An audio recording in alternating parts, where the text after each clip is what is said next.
जय माता दी। प्रणाम भक्तजनों।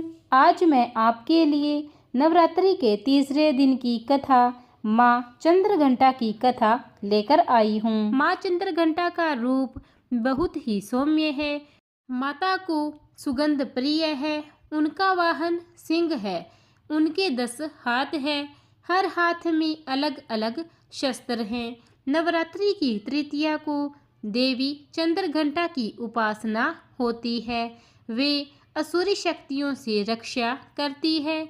माँ चंद्रघंटा की आराधना करने वालों का अहंकार नष्ट हो जाता है और उनको सौभाग्य, शांति और वैभव की प्राप्ति होती है। माँ चंद्रघंटा के सिर पर अर्धचंद्र घंटे के आकार में विराजमान होता है। इसलिए माँ दुर्गा के तीसरे स्वरूप को चंद्रघंटा का नाम दिया गया है। कहते हैं कि माँ चंद्रघंटा की पूजा करते समय कथा और आरती अवश्य करनी चाहिए। बता दें कि भोग के समय माँ चंद्रघंटा को दूध से बने भोग और चमेली के फूल अर्पित करने चाहिए। आइए अब मैं आपको माँ चंद्रघंटा की कथा सुनाती हूँ। माता दुर्गा ने अपने तीसरे स्वरूप का अवतार तब लिया जब असुरों का आतंक बढ़ गया था और उन्हें सबक सिखाना जरूरी हो गया था। राजा इंद्र का सिंहासन दैत्यों का राजा महिषासुर हड़पना चाहता था और इस कारण देवताओं और दैत्य की सेना के बीच में युद्ध छिड़ गया।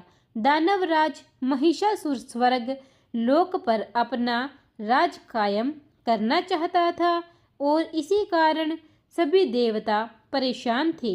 परेशान होकर सभी देवता त्रिदेव के पास पहुँचे और उन्होंने त्रिदेव को सारी बात बता दी, जिसे सुनकर त्रिदेव क्रोधित हो गए और तुरंत ही उनकी समस्या का हल निकाल लिया। ब्रह्मा, विष्णु और महेश के मुख से ऊर्जा उत्पन्न हुई, जिसने देवी चंद्रघंटा का रूप ले लिया। देवी को भगवान शिव ने त्रिशूल, भगवान विष्णु ने चक्र, देवराज इंद्र ने घंटा, सूर्यदेव ने तेज और तलवार और बाकी सभी देवताओं ने भी अपने शक्ति व शस्त्र दिए।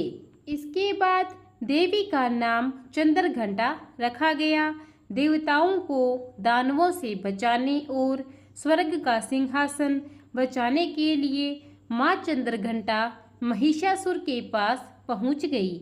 माँ चंद्रघंटा और महिषासुर के बीच भीषण संग्राम हुआ।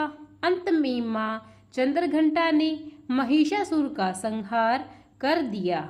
सिंहारूढ़ माँ चंद्रघंटा युद्ध के लिए तत्पर है एवं उनके घंटे से निकलने वाली प्रचंड ध्वनि असुरों को भयभीत करती है। माता चंद्रघंटा की उपासना साधक को आध्यात्मिक एवं आत्मिक शक्ति प्रदान करती है।